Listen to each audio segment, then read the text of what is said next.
Hi all, I wanted to create a quick video that addresses some of the control statements we've been introduced to in this section, particularly the for, while, and do-while loops. One key concept when working with loops is to understand that all of the loop types, for, while, and do-while, have these following common elements, although their order may be different: a variable initialization, a condition statement, a counter, and a code block. The variable initialization will set the variable's start value. The condition statement tests the value of the variable and determines whether the loop should be activated or skipped. If the condition statement tests true, any code within the loop block will then be run. The loop will continue to run as long as the condition statement tests true. Be very careful, though, when creating your condition statements. Ensure that the logic of the condition statement is correct, or you could create what is called an infinite loop. I'll discuss infinite loops a little more in a moment. If the condition statement tests false, the loop block will be skipped and any code listed after the block will be processed. The counter is used to adjust the value of the variable. This is necessary so that eventually the condition statement tests false and the loop stops. Counters often increase the value of the variable by 1, but you can set the counter to fit your programming needs. Finally, the code block is the block of Java code that will be run if the condition statement tests true and we enter the loop. Here is an example of a for loop. Notice the for keyword. The for loop is a very clean loop as it has all of its looping statements listed within the for loop's parentheses. Now let's review the common elements of loops as they apply to this for loop. First, the variable initialization, or the start value for the variable, is specified. In our example, the variable is declared as an int or an int and initialized to 1.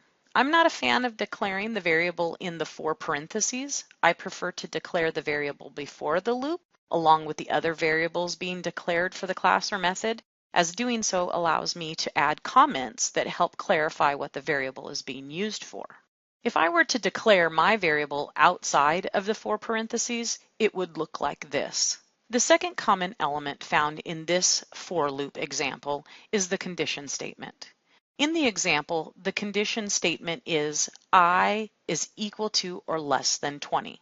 So if I is less than or equal to 20, the for loop will be processed or worked through.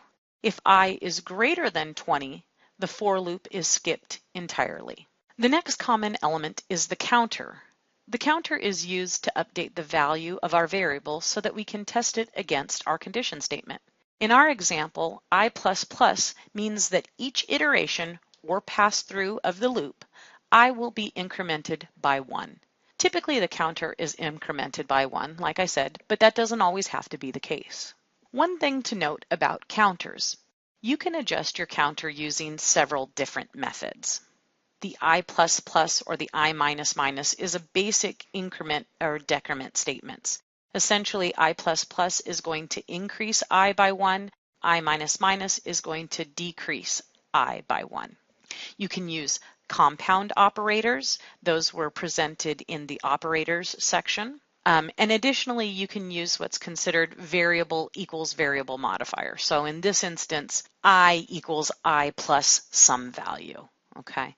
You can see, though, that a compound operator is typically cleaner than the variable equals variable modifier. The last element in the for loop is the code block, the bit of program written between the loop's curly brackets. In our example, the system out print statement will print the current value of I followed by a blank space.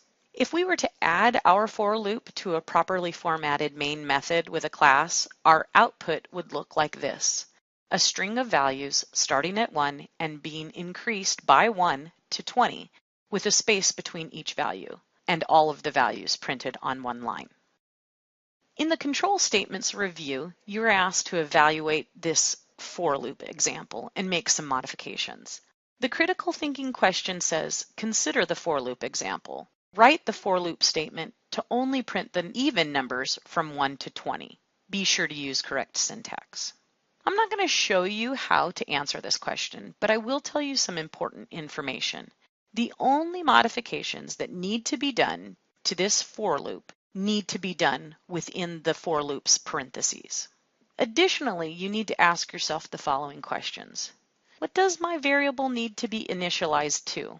What does my starting variable need to be, essentially? What does my condition need to be to run the loop as many times as required and exit the loop when expected? How should my counter be modified? Use these questions to guide your thought process. This question does require critical thinking on your part. Not to worry, I know you can do this.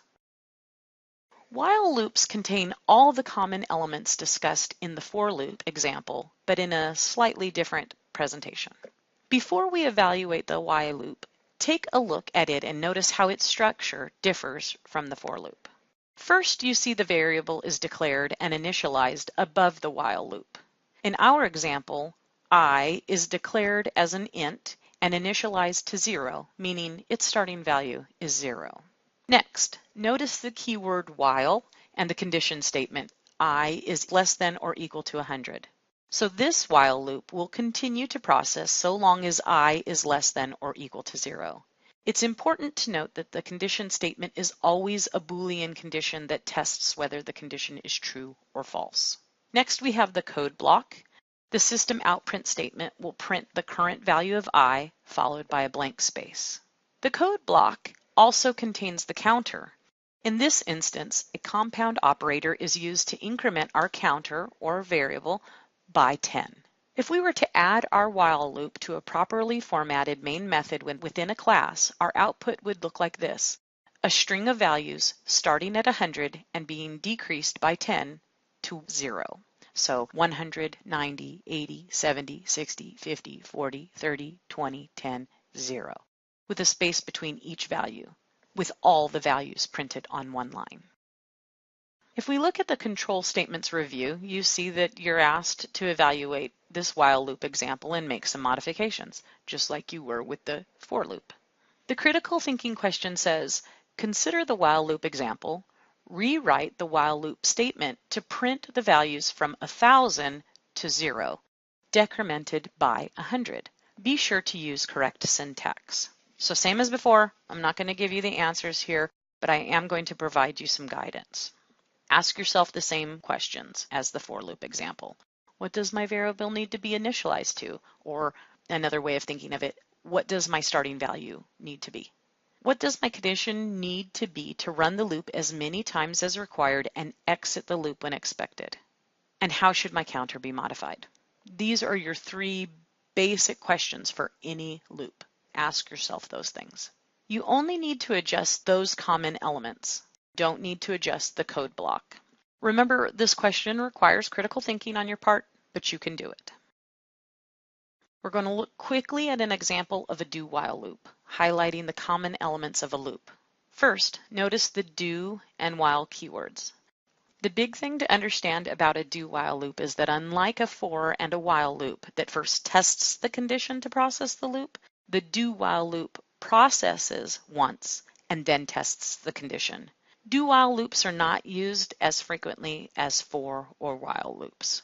In this example, we first have our variable declaration and initialization. Here our variable x is initialized at 0.